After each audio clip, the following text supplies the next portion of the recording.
tradutor 1, tenho o melhor emprego do mundo. Eu sou médico. Não, acredite, não é por isso. Sou médico de obesidade. Tenho a honra de trabalhar com um grupo de pessoas sujeitas ao último preconceito amplamente aceito, o de ser gordo. Essas pessoas já sofreram muito quando me viram. Vergonha, culpa e discriminação total. A atitude que muitos tomam, incluindo aqueles que trabalham na área da saúde, é que essas pessoas são culpadas pela sua situação. Se pudessem controlar-se, não estariam acima do peso e não estariam motivados para mudar. Por favor, deixe-me dizer-lhe, este não é o caso. A culpa, se tivermos que estender alguma aqui, está em nossos conselhos, e é hora de mudarmos isso. A obesidade é uma doença. Não é algo criado por falta de caráter. É uma hormônio. E há muitos hormônios envolvidos. E um dos principais é um hormônio chamado insulina. A maioria dos indivíduos obesos é resistente a esse hormônio insulina. Então, o que significa exatamente ser resistente à insulina? Bem, a resistência à insulina é essencialmente um estado de diabetes pré-tipo 2. A função da insulina é conduzir a glicose ou açúcar no sangue para as células onde pode ser usada. Em suma, quando alguém é resistente à insulina, tem dificuldade em levar o açúcar no sangue para onde é necessário, para essas células. E simplesmente não pode ficar no sangue depois de comermos, ou todos teríamos uma crise diabética após cada refeição. Então, quando alguém é resistente à insulina, a resposta do corpo a isso é apenas produzir mais insulina, e os níveis de insulina aumentarão cada vez mais, e por um tempo, até anos, isso vai continuar, e os níveis de açúcar no sangue podem permanecer normal. No entanto, geralmente não pode durar para sempre, e mesmo com níveis elevados de insulina, não são suficientes para manter o açúcar no sangue na faixa normal. Então começa a subir. Isso é diabetes. Provavelmente não será surpresa para você saber que a maioria dos meus pacientes tem resistência à insulina ou diabetes. E se você está sentado aí pensando, ufa, não sou eu, talvez você queira pensar novamente, porque quase 50% dos adultos americanos agora têm diabetes ou pré-diabetes. Isso é quase 120 milhões de nós. Mas dificilmente são todas as pessoas que têm problemas com a insulina. Porque, como eu dizia, as pessoas apresentam níveis elevados de insulina devido à resistência à insulina durante anos, mesmo décadas antes de ser feito o diagnóstico até mesmo de pré-diabetes. Além disso, foi demonstrado que 16 a 25% dos adultos com peso normal também são resistentes à insulina. Então, caso você esteja acompanhando, somos muitos de nós. Portanto, o problema da resistência à insulina é que, se aumentar, corremos um grande risco de desenvolver diabetes tipo 2. Mas também, a insulina nos deixa com fome, e os alimentos que comemos têm muito mais probabilidade de serem armazenados como gordura. A insulina é nosso hormônio de armazenamento de gordura. Assim, podemos começar a ver como isso será um problema para doenças como a obesidade e problemas metabólicos como o diabetes. Mas e se rastrearmos esse problema desde o início e simplesmente não tivéssemos tanta glicose que a insulina precisasse lidar? Vamos dar uma olhada em como isso poderia ser. Tudo que você come é um carboidrato, uma proteína ou uma gordura. E todos eles têm um efeito muito diferente nos níveis de glicose e, portanto, de insulina, como você pode ver no gráfico. Então, quando comemos carboidratos, nossa insulina e glicose aumentam rapidamente. E com proteínas fica muito melhor. Mas dê uma olhada no que acontece quando comemos gordura. Essencialmente nada. Uma linha plana. E isso vai acabar sendo muito importante. Agora quero traduzir esse gráfico para vocês em uma situação do mundo real. Eu quero que você volte e pense na última vez que comeu uma versão americana de comida chinesa. Todos nós sabemos que existem regras associadas a isso, certo? E a primeira regra é que você vai comer demais, porque o sinal de parada não é enviado até que você esteja literalmente estourando as costuras. A regra número 2 é em 1 hora. Você está morrendo de fome. Por quê? Bem, porque o arroz daquela refeição fez com que a glicose e a insulina disparassem, o que desencadeou fome, armazenamento de gordura e desejos. Então, se você é resistente à insulina e seus níveis de insulina já estão mais altos, você realmente sente mais fome o tempo todo. E nós temos essa configuração. Coma carboidratos, sua glicose aumenta, sua insulina aumenta e você tem fome e armazenamento de gordura. Então, como recomendamos que essas pessoas comam? Porque parece que isso seria muito importante. E é. Vamos nos concentrar apenas no diabetes tipo 2, porque as recomendações gerais são dizer aos pacientes com diabetes tipo 2 que consumam de 40 a 65 gramas de carboidratos por refeição, além de mais nos lanches. Acredite em mim, são muitos carboidratos. E lembre-se do que acontecerá com a glicose e a insulina, o açúcar no sangue e a insulina, quando os ingerirmos. Sim, estamos essencialmente recomendando que eles comam exatamente o que está causando o problema. Parece loucura? Realmente é. Porque em sua raiz, o diabetes é um estado de toxicidade por carboidratos. Não conseguimos levar o açúcar do sangue às células e isso causa um problema a curto prazo, mas as consequências a longo prazo são ainda maiores. E a resistência à insulina é essencialmente um estado de intolerância aos carboidratos. Então por que queremos continuar a recomendar às pessoas que os comam? As diretrizes da American Diabetes Association afirmam especificamente que há evidências inconclusivas para recomendar um limite específico de carboidratos. Mas essas diretrizes dizem o que todos sabemos. A ingestão de carboidratos é o maior fator nos níveis de açúcar no sangue e, portanto, na necessidade de medicação.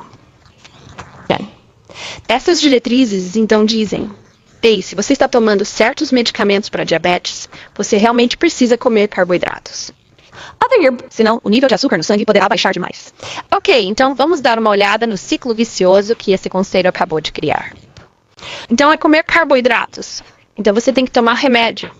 Então você tem que comer mais carboidratos. Você evita o efeito colateral desses medicamentos. E a gente vai e volta. E pior ainda é que em nenhum lugar das diretrizes da ADA está o objetivo de reverter o diabetes tipo 2. Isto precisa ser mudado, porque o diabetes tipo 2 pode ser revertido em muitas, se não na maioria das situações, especialmente se começarmos cedo. Não precisamos apenas que as pessoas saibam disso, mas também precisamos começar a dar-lhes conselhos práticos para que possam fazer isso. Considere carboidratos. Primeiro, aqui está um choque para você. Nós não precisamos deles. Sim, tem. Nossa necessidade diária mínima de carboidratos é 0. Temos aminoácidos essenciais. Isso são proteínas. Ácidos graxos essenciais, mas nenhum carboidrato essencial. Um nutriente é essencial se precisamos dele para funcionar, e não podemos produzi-lo a partir de outra coisa. Produzimos glicose em grande quantidade o tempo todo. Gliconeogênese é o nome. Neogênesis. Então não precisamos deles. O seu consumo excessivo está a deixar-nos muito doentes, mas continuamos a recomendar aos pacientes que consumam perto, se não mais, de metade da sua ingestão total de energia todos os dias. Não faz sentido. Vamos conversar sobre o que faz. Cortar muito carboidratos. Sim, na minha clínica ensinamos os pacientes a comer carboidratos como a minoria de sua ingestão, não a maioria. Então, como isso funciona? Bem, quando nossos pacientes diminuem o consumo de carboidratos, a glicose diminui e eles não precisam de tanta insulina. Portanto, esses níveis de insulina caem rapidamente.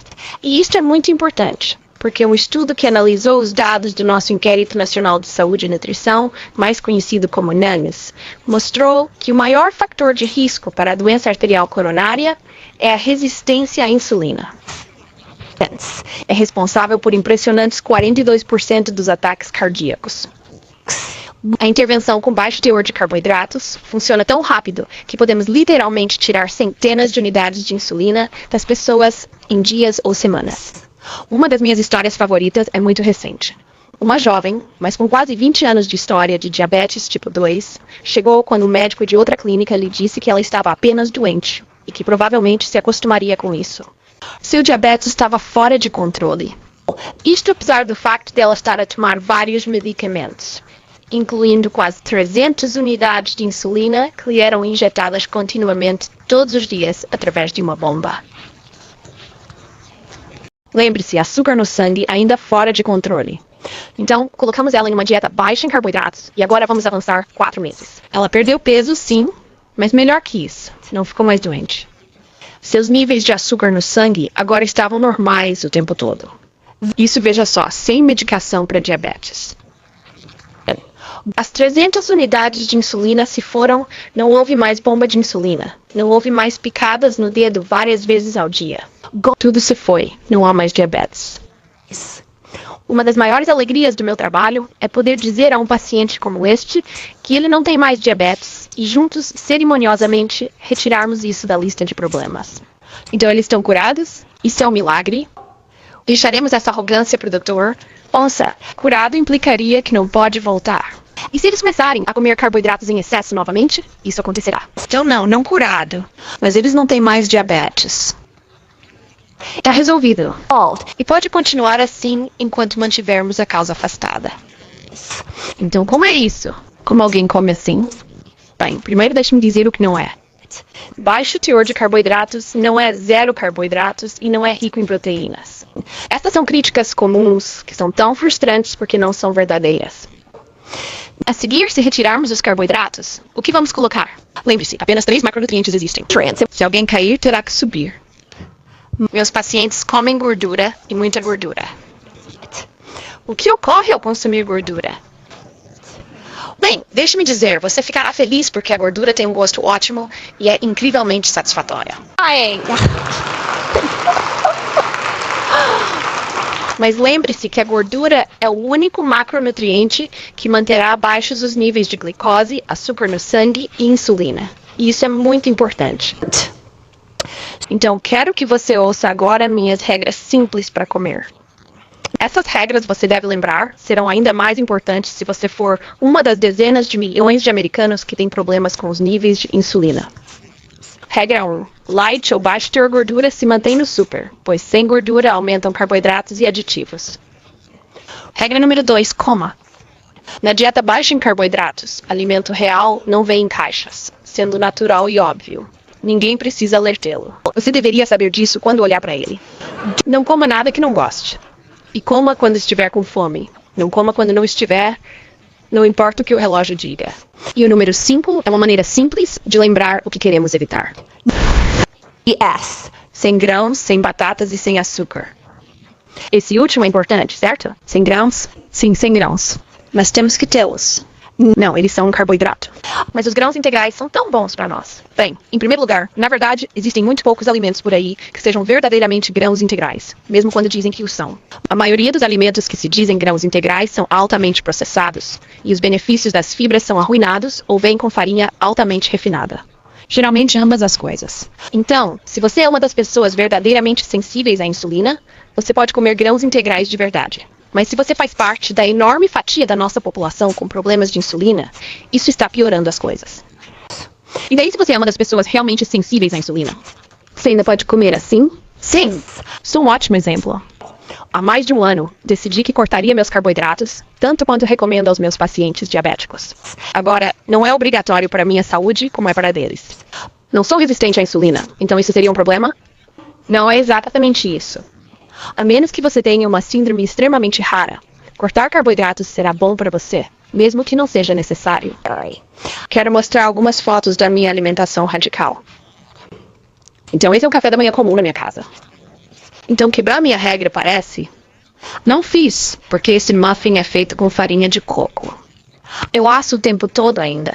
Eu apenas uso farinha sem grãos. Coco, amêndoa, avelã, linho fazem coisas deliciosas. E este é um jantar típico na minha casa com um amido típico. Esses seriam os meus salteados. Agora, meus pacientes e eu comemos comida deliciosa o tempo todo e nos divertimos. Mas e as pesquisas sobre isso? Quero dizer, isso é apenas uma evidência anedótica da minha clínica? Não. Existem dezenas de ensaios clínicos randomizados que analisam a intervenção com baixo teor de carboidratos para coisas como diabetes, fatores de risco cardiovascular e obesidade. E eles consistem. Funciona.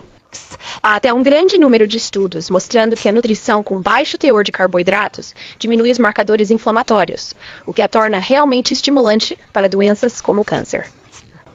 Acabamos de terminar um estudo em nossa clínica e o que fizemos foi pegar 50 pacientes diabéticos tipo 2, que foram tratados com o nosso programa de baixo teor de carboidratos e alto teor de gordura e compará-los com 50 pacientes que foram tratados com o ADA diretrizes.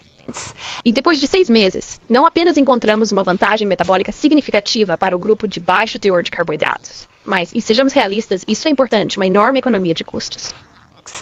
Nossa análise mostrou que nossos pacientes poderiam economizar mais de $2.000 por ano apenas com os remédios para diabetes que não tomavam mais. Pense na rapidez com que isso aumenta a nossa epidemia de diabetes, agora que gastamos $250 mil milhões por ano neste país. Então quero mostrar agora um slide que demonstra de onde vem essa economia. Então isso é apenas observar a diferença de insulina nos dois grupos após 6 meses. E o que podemos ver é que o grupo de baixo teor de carboidratos conseguiu diminuir a insulina em quase 500 unidades por dia. Enquanto no grupo tratado com ADA, eles tiveram que aumentar a insulina em quase 350 unidades por dia. 2 coisas importantes. Número 1, a insulina é cara. E número 2, nem todas as pessoas neste estudo tomavam insulina, o que torna estes resultados ainda mais impressionantes. Mas o que eu diria é que este gráfico representa realmente 2 abordagens diferentes para tratar esta doença. O primeiro, nosso grupo com o objetivo de reverter doenças, ou seja, precisam de menos remédios. E o segundo grupo, que se alinha claramente com as diretrizes da ADA, que afirma que a diabetes é uma doença progressiva, que requer mais medicamentos ao longo do tempo. Progressivo, a menos que eliminemos a causa.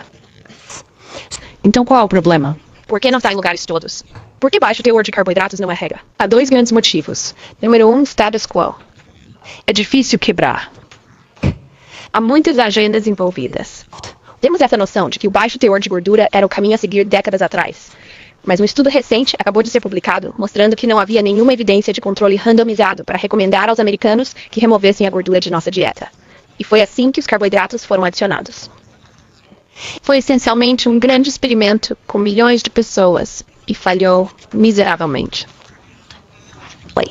Outra razão é o fator custo. Não se deixe enganar. Pode-se ganhar muito dinheiro mantendo você doente. E o que vemos é que esses painéis de diretrizes especializadas estão repletos de conflitos de interesses. Portanto, a solução para a epidemia de diabetes na minha clínica é extremamente clara. Pare de usar remédios para tratar alimentos. E para uma doença cuja causa raiz são os carboidratos, retire os carboidratos ou pelo menos corte-os, para que possamos lembrar o que sabíamos. Nós sabíamos disso há muito tempo. Isto foi dito há milhares de anos e precisamos, nos dias de hoje, voltar a essa noção. Obrigado.